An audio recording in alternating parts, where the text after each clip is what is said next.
It's the Linemakers on Sporting News, brought to you by Jack Daniels. We've got a really interesting matchup for you on opening Sunday of this NFL season with Atlanta visiting Kansas City. I think both of these teams are play-on teams, but somebody's going to start 0-1. Let's talk about the power ratings for the Falcons. 2 points better than Kansas City to start the campaign.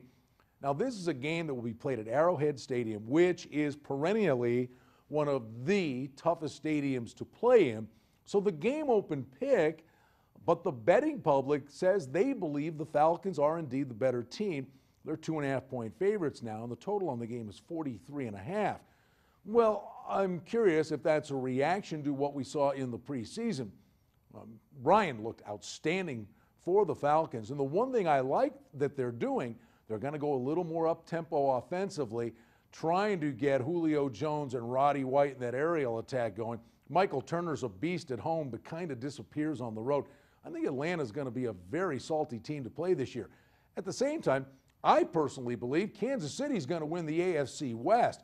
This is a team that 3-4 years ago had all that stockpile of first, second, and third round picks. This entire team's grown up together. Castle's not a world beater, but if he stays healthy, I think this Kansas City team's going to be a very tough team to beat on a weekly basis. And I like the addition of Peyton Hillis to go along with Jamal Charles. But again, what a Rubik's Cube we have here. A very tough stadium to play in with a team the public's willing to bet. It's Atlanta at Kansas City. Let's break it down with Kenny White.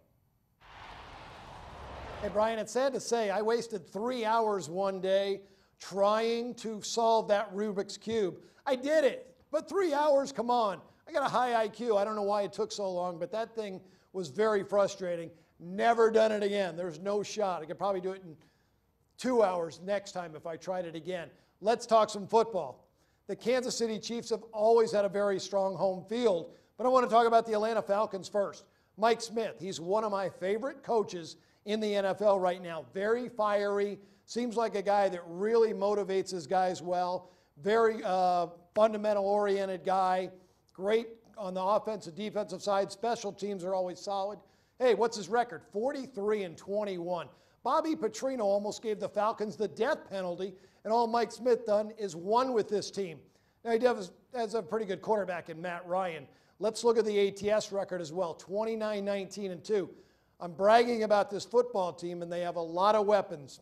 Ryan now 4 years in the league, over 50 touchdowns combined the last 2 years, only 21 INTs. He's got a great completion percentage, very nice yards per pass. He's one of the top quarterbacks. I think he's still peaking. He's going to get better and better. His best years are probably 2 to 3 years from now. He's got Michael the Burner Turner in the backfield, Julio Jones, Roddy White, Tony Gonzalez. Wow, what weapons he has. Now we're going to look at the Kansas City Chiefs. Romeo Cornell took over last year, a team that was in total disarray, a team that had made the playoffs in 2010, a team that had a quarterback named Matt Castle who filled in for Tom Brady and did a heck of a job with the Patriots and then got his paycheck in Kansas City. Well, 10-6, a playoff game. They took Baltimore down to the wire. They lost.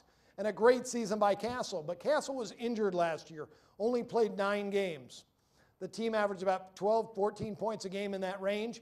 This year, completely different story. The players love Romeo Cornell. The defense is solid. Matt Castle should be back to the quarterback he was in 2010. This is going to be a great game. I love the Falcons on the year, but I think they got a lot of problems in Arrowhead. Is that still politically correct? Arrowhead? Enjoy the game.